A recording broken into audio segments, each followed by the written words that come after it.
Hi friends, welcome to Ruba garden. இன்னைக்கு நம்ம ஒரு ரோஸ் வெரைட்டி பத்தி தான் பார்க்க போறோம். எல்லாருக்குமே பாத்தீங்கன்னா ரோஸ்னா ரொம்பவே பிடிக்கும். அதுவும் நம்ம வீட்ல வாங்கி வைக்கிற செடியில எப்பயுமே பூக்கள் இருக்கணும் அப்படினு சொல்லிட்டு நம்ம ஆசைப்படுவோம்.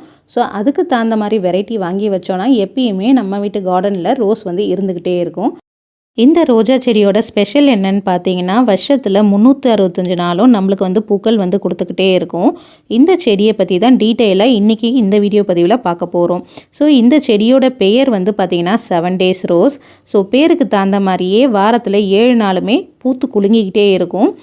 இந்த ரோஜா நம்மளுடைய நாட்டு வெரைட்டி தான். நம்ம வீட்டில் நாட்டு ரோஜா அதுக்கப்புறம் பன்னீர் ரோஜாலாம் வச்சுருக்கோம் இல்லையா, அதே வெரைட்டியை சார்ந்தது தான் இந்த ரோஸும். இதில் 2 கலரில் நம்மளுக்கு கிடைக்கும். ஒன்று பார்த்திங்கன்னா பிங்க் கலர். பிங்க்னா ஃபுல்லுமே அப்படி பிங்க்காக இருக்காது, அப்படி ஒரு மாதிரி க்ரீம் கலரில் இருக்கும். அதே மாதிரி எல்லோ கலர். எல்லோனும் சொல்ல முடியாது, சாண்டில்னும் சொல்ல முடியாது. ஸோ ஒயிட்டில் அப்படியே சாண்டில் மிக்ஸ் ஆனால் ஒரு மாதிரி க்ரீம் கலரில் கிடைக்கும்ல, அந்த மாதிரி ஒரு கலரில் இருக்கும். அதுவும் நம்மளுக்கு வெயில் நாளெலாம் பார்த்திங்கன்னா கலர் கொஞ்சம் டார்க்காக இருக்கும், லைட்டாக இருக்கும், அந்த மாதிரி மாறி மாறி நம்மளுக்கு ஷேடில் இருக்கும். இந்த பூக்கள் பார்க்குறதுக்கு ரொம்பவே அழகாக இருக்கும். அப்படியே சுருளாக அடுக்கடுக்கடுக்காக இருக்கும். அப்படியே மலர மலர நம்மளுக்கு அப்படியே கார்னர்லலாம் மடிஞ்சு வி ஷேப்பில் இருக்கும். ஸோ இது ஃபஸ்ட்டு டே பூத்த பூ. ஸோ 2வது நாள் பார்த்திங்கன்னா இந்த மாதிரி தான் ஃபுல்லாக மலர்ந்து இந்த மாதிரி அடுக்கடுக்கடுக்காக இருக்கும். பன்னீர் ரோஜா அளவுக்கு ரொம்ப ஹெவி ஸ்மெல் இல்லைனாலும் லைட்டான ஒரு ஃப்ராக்ரன்ஸ் இருக்கும். சம்மர்லேயும் பார்த்திங்கன்னா நல்லா வெயிலை தாங்கி வளரக்கூடிய ஒரு வெரைட்டி தான் இது. நான் இதை க்ரோ பேக்கில் வச்சு வளர்த்துக்கிட்டு இருக்கேன். நீங்கள் வைக்கிறீங்கன்னா கண்டிப்பாக வீட்டு தோட்டத்தில் இடம் இருந்ததுன்னா கீழே வச்சு வளங்க. இது நல்லா பெருசாக நல்லா புஷியாக பெருசாக வரும். ஸோ இந்த செடியை பொறுத்த வரைக்கும் நம்மளுக்கு நாட்டு வெரைட்டி தான். அதனால் நம்மளுக்கு ஓன் ரூட்டட் பிளான்ட் தான். இது கிராஃப்டடும் கிடைக்கிது. பட் நீங்கள் வாங்கும் போதே ஓன் ரூட்டட் பிளான்ட்டாக ஒட்டு போடாத ரகமாக வாங்கிட்டிங்கன்னா நீங்கள் தரையில் வச்சாலும் நல்லா படர்ந்து பெரிய செடியாக ஆகும். அதே மாதிரி நீங்கள் கட்டிங் மூலமாகவும் இதை வளர்த்து பார்க்கலாம்.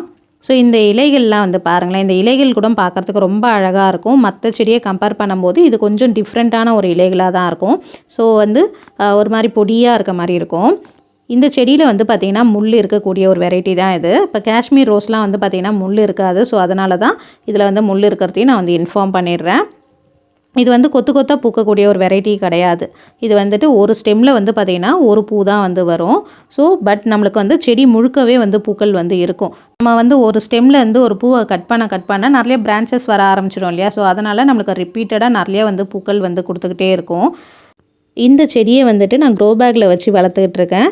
ஸோ நீங்கள் வீட்டு தோட்டத்தில் இடம் இருக்குன்னா கண்டிப்பாக இதை கிரவுண்டில் வச்சு வளர்த்து பாருங்கள். நல்லா பெருசாக நம்மளுக்கு பெரிய செடியாக கிடைக்கும். அதே மாதிரி நிறைய பூக்களும் கொடுக்கும். ஸோ இந்த செடிக்கு நான் எந்த மாதிரிலாம் ஃபீடிங் கொடுக்குறேன் அப்படின்னு பார்த்தீங்கன்னா 10 days ஒன்ஸ் ஏதாவது லிக்விட் ஃபெர்டிலைசர் கொடுப்பேன். அதே மாதிரி 1 monthக்கு ஒன்ஸ் ஏதாவது கடலை புண்ணாக்கு கரைசலோ, அதுக்கப்புறம் தொழு உரம், மண்புழு உரம் இந்த மாதிரி ஏதாவது கொடுப்பேன். அதே மாதிரி பூச்சி இருக்கோ இல்லையோ 10 days ஒன்ஸ் வேப்பெண்ணெய் கரைசல் ஸ்ப்ரே பண்ணிகிட்டே இருக்கணும். ஸோ வெயில் நாளில் எங்கே இருக்க பூச்சிகளும் நம்மளுடைய கார்டனில் தான் வரும். ஸோ அதனால் கண்டிப்பாக வேப்பெண்ணெய் கரைசல் 10 days ஒன்ஸ் நம்மளுடைய ரோஸ் பிளான்ட்க்கெலாம் ஸ்ப்ரே பண்ணணும். இன்றைக்கி ஒரு புதுசாக ஒரு ரோஸ் வெரைட்டி பற்றி பார்த்துருந்தோம். கண்டிப்பாக உங்களுடைய கார்டன்லேயும் இந்த ரோஸ் வாங்கி வைங்க, நிறைய பூக்கள் பூக்கும். ஸோ இன்னையோட வீடியோ உங்களுக்கு பிடிச்சிருந்தா லைக் பண்ணுங்கள், உங்கள் ஃப்ரெண்ட்ஸ் அண்ட் ரிலேட்டிவ்ஸ்க்கும் மறக்காமல் ஷேர் பண்ணுங்கள். தேங்க்யூ ஃபார் வாட்சிங்.